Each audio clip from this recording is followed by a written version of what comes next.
Let's talk to Harold the H. Hark, Peacock. He's going to tell us that Ipswich is nearly 200 years old and there's a hidden secret, and we've been waiting to hear for that secret, so please don't tell anybody else. Here he is. Hello, Harold.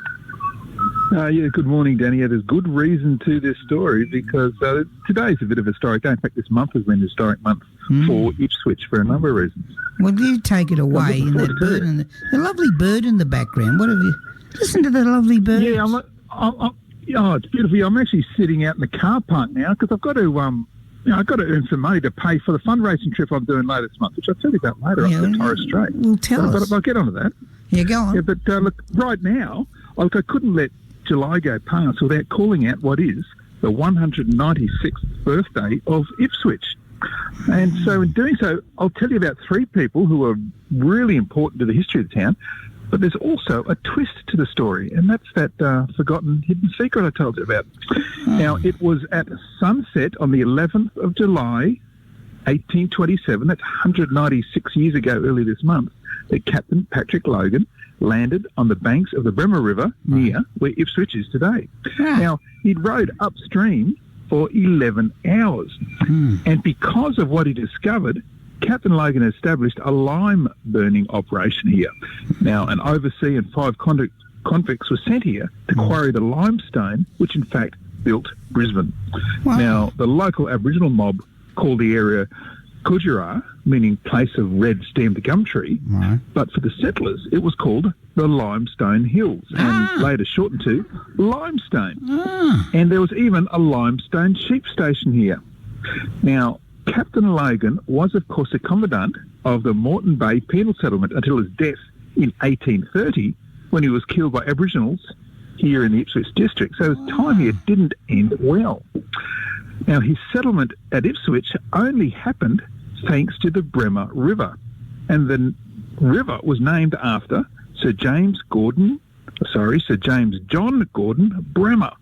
Now, he was a rear admiral and a third-generation naval officer.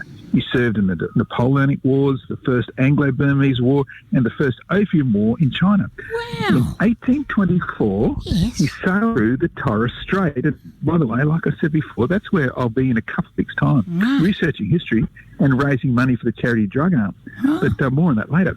Anyway, it was in 1824 that Bremer established Australia's forgotten colony on Melville Island in the Northern Territory.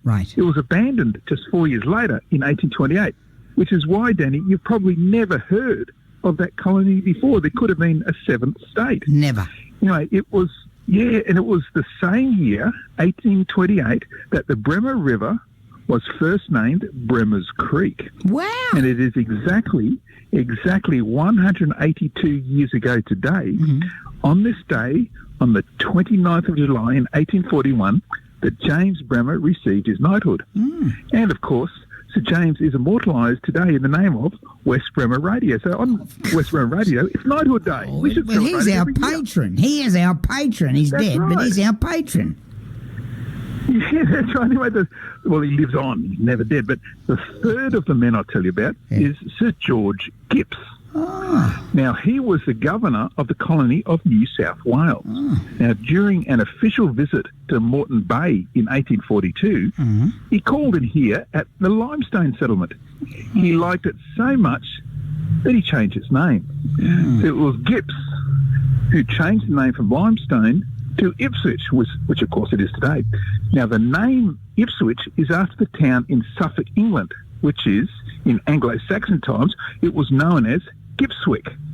Really? So maybe that's right, Gipswick. So maybe it was Governor Gipps's humour or vanity, but Gipps secretly left here in Ipswich a hidden reference to his own name. So vanity perhaps it was. But this is what most people don't know. No. The local Aboriginal mob back then, they saw right through it. They didn't call it Limestone or Ipswich or even Kudjera. It was reported over 80 years after Gipps changed the name that the old Aboriginal men here still called the town Gipswich. That's with a G. Gipswich, which is probably what Governor Gipps had wanted it to be all along. So even with the importance of Captain Logan, Admiral Bremer and Governor Gipps, it was a local mob who knew the real intention and called it Ipswich. So, Daddy, today for West Bremer Radio, yes, indeed, it's Knighthood Day, but Knighthood Day at Ipswich. Ipswich. And my colleague and our independent program director and music director, Jeff Harrison, says, will there be any compensation to Logan's ancestors for the Aboriginals killing him? Well, I don't know. That'd be tough. Did he have ancestors? Is the question. He might not have had time. He's only a young fella in his 30s. That's a hard-hitting question, but Jeffrey's very good at hard-hitting questions, mate. So that's another great story. You've revealed a secret that's been around 196 years, and so we're part of Ipswich, because you know what the young ones down in Goodna call it? G-Town. Well, that still is. That's Governor Gipps's double G town. So Ipswich. Good to me. Ipswich. And Ipswich, yeah, and in fact, Goodna, that's as far up as Oxley first came when he surveyed the Brisbane River and up in Brisbane. Goodna is as far as he got. So Goodna is central to the history of the place as well. Now, just quickly tell us about your Torres Strait Islander thing. Yeah, look, August, I'm up there for a couple of weeks. I'm going up to the Torres Strait. I'm going to be circumnavigating as many of the Torres Strait Islands as I can by foot to raise money for Drug Arm. Now, Drug Arm helps reduce the harms of alcohol and other drugs.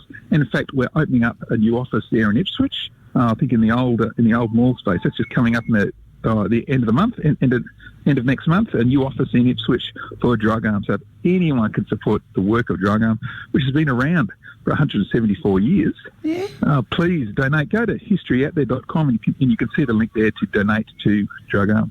Wait, is that, just quickly, that is that 100 odd years Drug Arm's been going? 174 years. So drugs are around. It's older than Queensland. Drugs are around those days as well. Well, it was a scourge of alcohol as well. There was it was domestic violence back then as well, of course. So a lot of women were trying to reduce the harms then, and it's continued on to the present day. Mate, you're just a font of intellectual research. Ladies and gentlemen, that is Harold the H. Peacock with historyouthere.com on West Bremer Radio. It's 8:24.